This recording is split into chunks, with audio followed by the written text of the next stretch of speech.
Assalamualaikum warahmatullahi wabarakatuh dan salam sejahtera. Okay, so video ni saya nak fokus pada dia punya introduction dulu untuk chapter 4. Okay, so chapter 4 ni dia pasal System Performance Analysis. So kita ada transfer function, kita nak tengok dia punya sistem dia macam mana. Okay, based on dia punya pole, based on dia punya zero, okay. And then dia punya steady state error pun kita boleh tahu daripada transfer function. Okay. So nota dalam saya punya slide ni basically daripada NICE textbook. So apa-apa kalau keliru ke, kalau dia punya tersalah typing ke, boleh rujuk pada this textbook. Okay. Okay, for chapter 4, there are 4 topic. Okay. So from this topic, okay, basically there are 2 question in final. Okay. So one for this topic and then another one is for this topic. Okay, combine dengan third, okay, third topic. Okay, for the first topic is about first order system. Okay, so nak tahu dia punya first order ni, just tengok dia punya denominator ataupun dia punya pole tu. Okay, so pole s power of 1. Okay, tu is a first order, s power of 1. Okay, and then the second one is a second order system. Okay, so for the second order, you can learn about transient and steady state response. Okay, so maksudnya kat sini kita ada graph yang transient, kita ada graph yang steady state.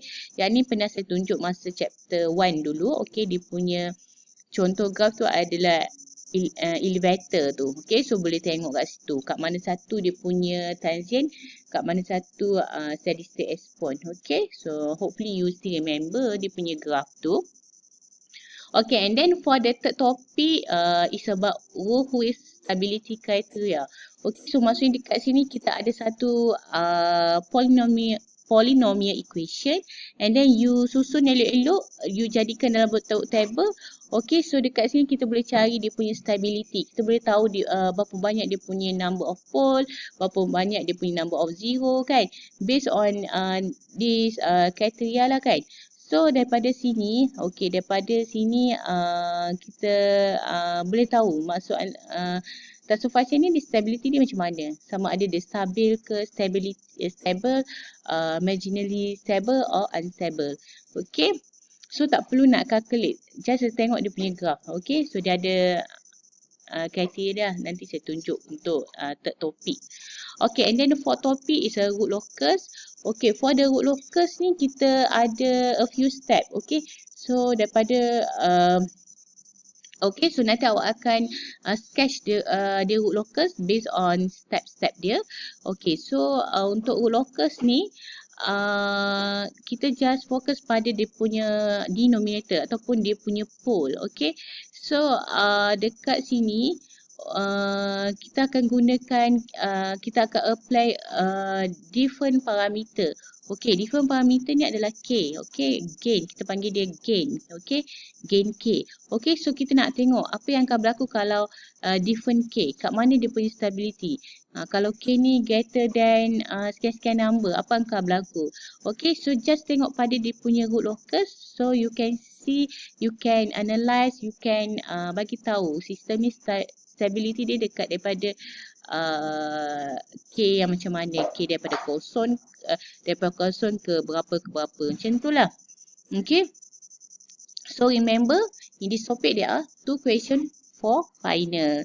Okay, so hopefully you boleh nampak apa yang kita akan belajar dalam chapter 4 ni. Okay. Okay, this one course outline. Okay, basically samalah method dia dengan chapter-chapter sebelum ni. Okay, so objektif ni kalau awak tengok ni kita ada 5 objektif. Okay, 5 objektif ni pun saya ambil daripada NICE textbook. Okay, so kalau awak tengok kat sini sama je apa yang saya dah cerita pada subtopik tadi. Okay, so you So maksudnya daripada maksudnya awak belajar subjek topik ni adalah nak tahu dia punya benda-benda yang macam ni lah. Okay, first nak tahu dia punya identify between transient response and steady state. Okay, so kita nak tahu transient response ni apa, steady state response ni apa. Okay, kalau NAS dia panggil bahasa apa. Okay, and then for the second one, kita nak tahu kita daripada maksudnya kat sini obtain the transfer function for a first order system based on graph analysis. Okay, so maksudnya kat sini you boleh dapat transfer function, okay, for the graph analysis. Okay, and then to become familiar with the second response. Okay, so under second response, dia ada satu lagi, dia ada graph tu. Dalam graph tu dia ada term-term dia. Kita nak tahu dia apa maximum overshoot, kita nak tahu dia apa kita panggil, kita nak tahu dia punya settling time, rise time, kita nak tahu delay time dan kita nak tahu juga peak time. Okay, itu antara kriteria yang awak perlu tahu dalam second order system. Okay, and then yang ni dah bagi tahu dah apa itu root stability, and then kita nak sketch the root locus with a few steps. Ada step yang kita guna, ada step yang kita tak perlu guna. Okay, nanti saya tunjuk apa itu step yang kita akan guna untuk root locus. Okay, to sketch the root locus. Okay, ini dia punya introduction. Okay, so basically you can read this note. Okay, so before this kita belajar kan, kita belajar daripada block diagram, and then you dapatkan dia punya transfer function. Okay, so untuk this one kita nak study pasal dia punya apa transfer function tu. Okay, kita nak tahu apa yang akan berlaku for the apa macam ni kan. Kita nak tahu what happen to denominator of transfer function. Okay, what happen to the numerator. Okay, itu dia punya konsep dia. Kita nak tahu apa itu poles, kita nak tahu dia punya zero kan. Okay, so basically this chapter demonstrate application of the system representation by evaluating the transient response from the system model. Okay, so maksudnya yang ni dia lebih this approach lebih dekat dengan reality as a engineer. Okay, so dekat sini lagi dia banyak cerita pasal apa ni. Okay, so dia nak tahu apa yang akan berlaku bila kita changes dia punya parameter. Okay, what happen. Okay. Okay, and then so ada kat sini juga kita dia akan bagi tahu pasal dia punya input. Okay, test input. Okay, basically in our chapter, in our stage, kita just fokus pada 3 ni sahaja. Okay, step function, and then ramp function. Okay, and then last one is acceleration function. Tapi dia kat sini pun dia ada lagi input yang lain, tapi kita tak consider lah this one. Okay, impulse function. Okay, kalau nak tahu pasal impulse ni boleh rujuk mana-mana contour textbook. Sinusoidal function. Okay, yang ni pun kita akan ini sebenarnya under frequency response, and then white noise. Okay, so daripada kat sini okay, kita akan tahulah macam mana dia punya respon. Okay. Okay, ini pun dia akan dalam ni pun dia cerita pasal apa yang akan berlaku bila kita guna ramp function. Okay, apa yang akan berlaku kalau kita guna step function. Okay, so bila masa kita boleh guna step function, bila masa kita boleh guna ramp function. Okay, so you can read this one. Okay, better you can read textbook. Okay. Okay, so ada kat sini saya cerita dulu apa itu this one. Okay. So kita dalam kita punya control system, kita kena tahu converge. Okay. Apa itu maksud converge?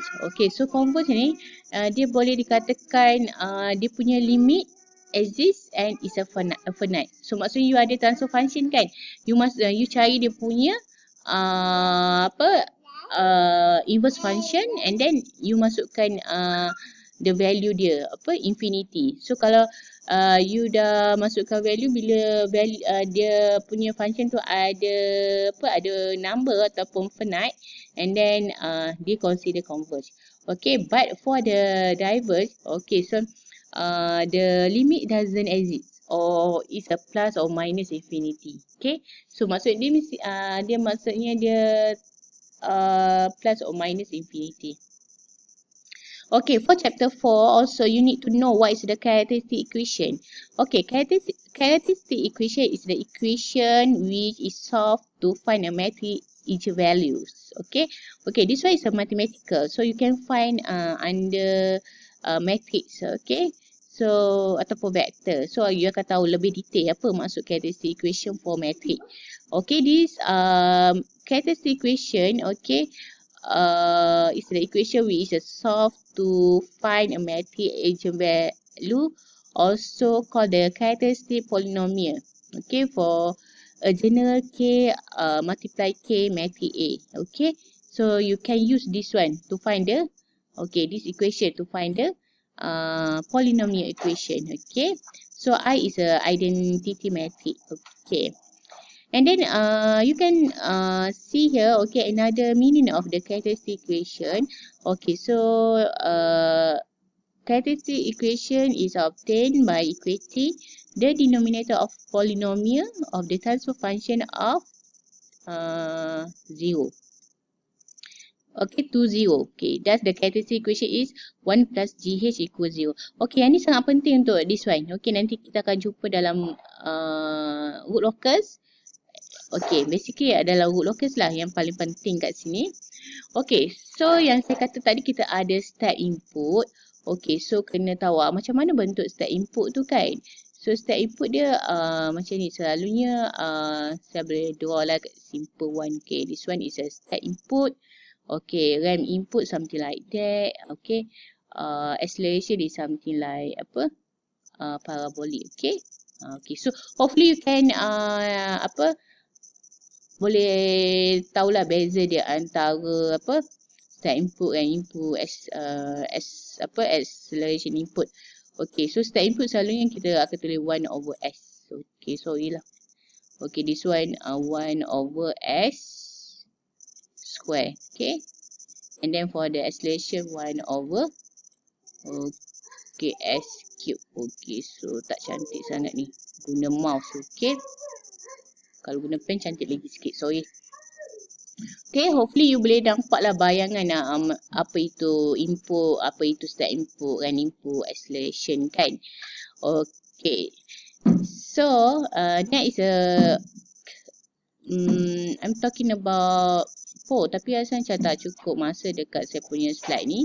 Okay, saya continue the next slide. So, hopefully daripada video ni, saya nak awak faham lah apa itu input yang akan kita guna nanti, apa itu dia punya characteristic equation, apa itu converge, diverge, okay. Okay, so ini dia punya idea untuk chapter 4. So, hopefully you can still can follow ODL punya method kita punya SAM ni, okay. Kalau rasa tak mampu, rasa tak faham ke, boleh tanya